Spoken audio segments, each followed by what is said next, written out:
다석사상으로 다시 읽는 요한복음. 잃어버린 예수 23번째 시간입니다.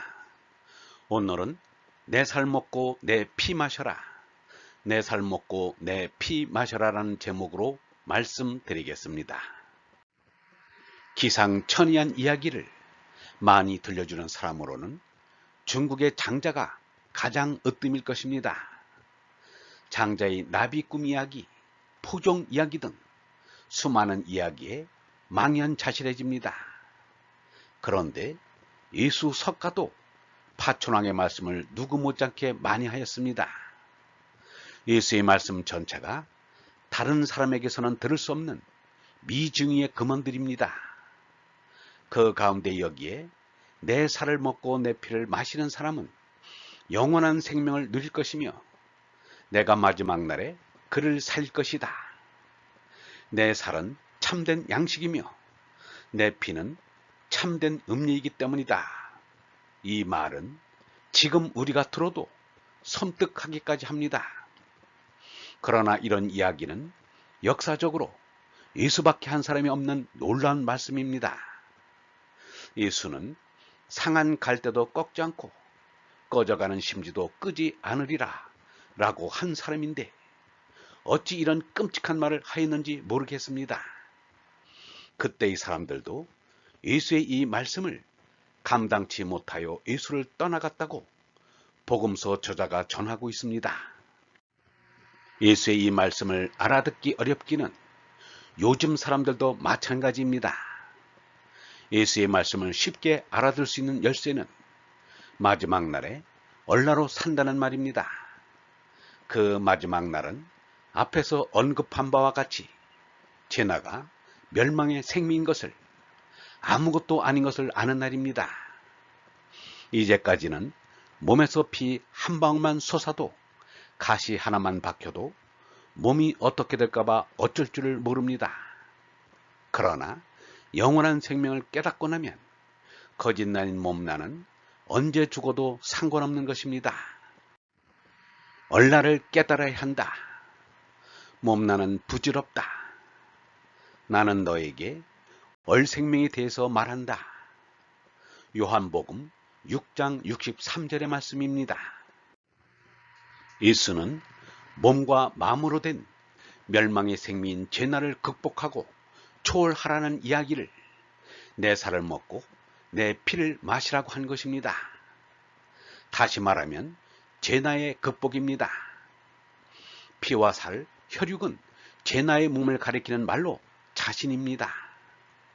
거짓나인 자신을 극복하는 것이 내 살 먹고 내 피 마시는 것입니다. 내 몸만 극복할 것이 아니라 예수의 몸, 석가의 몸도 극복해야 할 대상입니다. 만일 내 몸을 보거나 내 목소리를 듣는 이는 잘못 보는 어리석음이다. 이 사람은 붓다를 모른다 라고 한 석가의 말이 바로 예수가 내 살 먹어라, 내 피 마시라는 말과 같은 말입니다. 유영모는 같은 뜻의 말을 이렇게 표현했습니다. 이 껍데기 몸으로 말하면 어쩔 수 없이 어머니 모태에서 나왔다. 이 몸은 땅에서 나와 땅으로 간다. 위에서 온 얼은 위로 간다.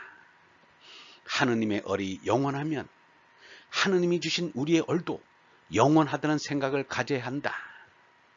하느님께서 내게 보내주신 하느님의 얼이 나의 얼나이다. 예수나 석가는 자신의 몸조차도 마음의 눈으로 먹어치우고 몸 너머에 있는 영원한 생명인 얼라를 보아달라는 것입니다. 그러기 위해서 먼저 각자 자신의 죄나를 넘어서서 얼라를 깨달아야 합니다. 그러나 예수의 가르침을 쫓겠다는 이들 가운데 몇 사람이나 이 말을 바로 알아들었을까? 오늘날까지도 예수의 얼라는 못 보고 몸뚱이 둘레만 돌고 있습니다. 내가 떠나가는 것이 좋다고 한 예수를 몸으로 다시 살리기까지 하는 헛수고를 한 것입니다. 유영모의 이 말은 더욱 폐부를 찌르는 바른 말입니다.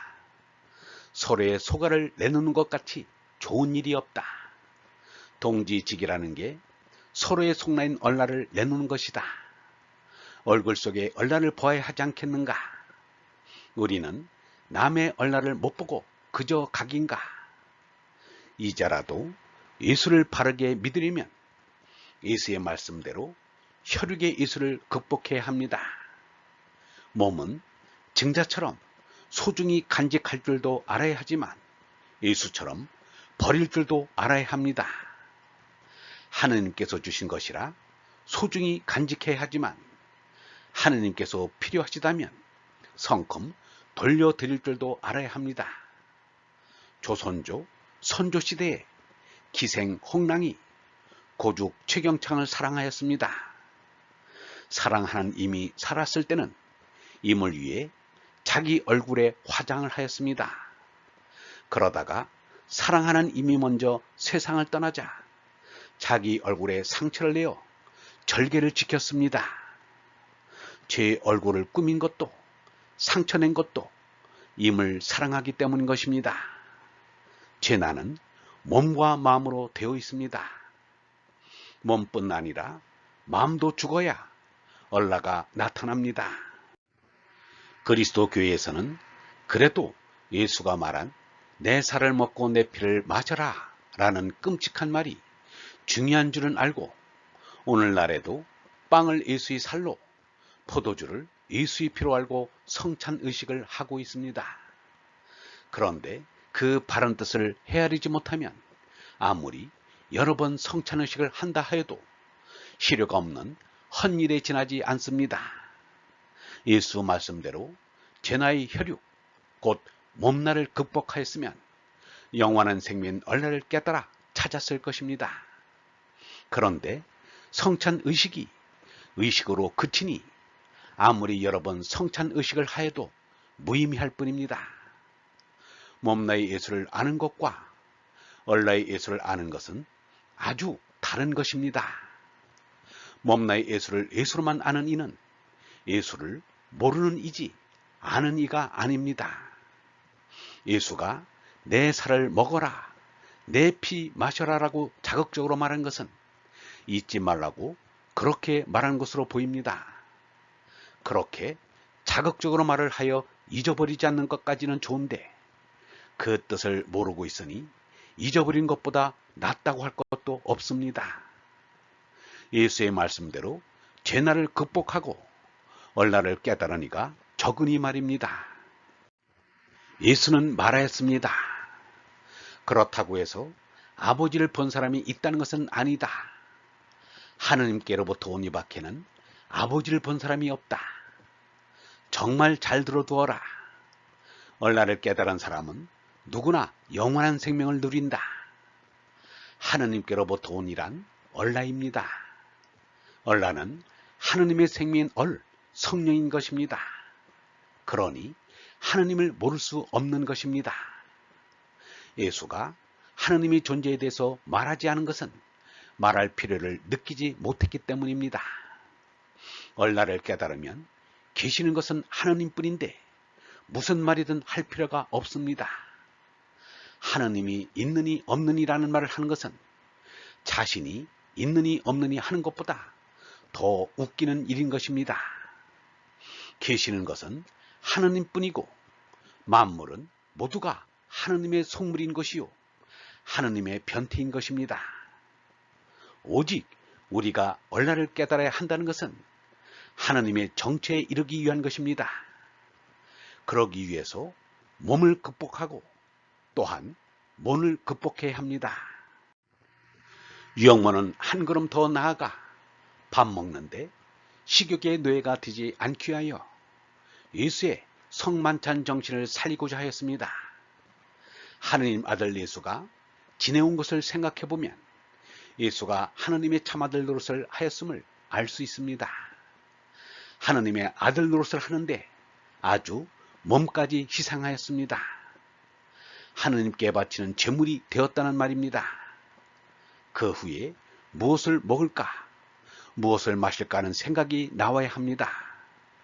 우리가 먹고 마시는 것은 욕심에서 나옵니다. 이러한 욕심 때문에 먹고 마시는 정신은 버려야 합니다. 우리가 먹고 마시고 지내는 것은 희생이 제물이 된 예수의 피요 살입니다. 이것을 알고 먹는 것이 곧 성찬입니다.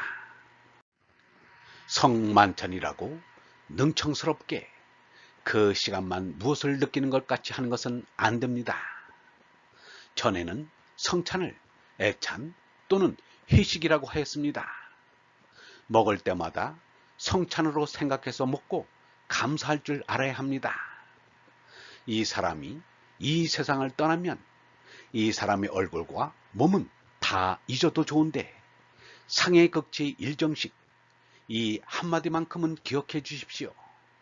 상해 극치 일정식은 제사이고 성찬입니다. 애식과 회식이 정식으로 먹는 것이 상해 극치인데 성찬은 제사의 근본입니다.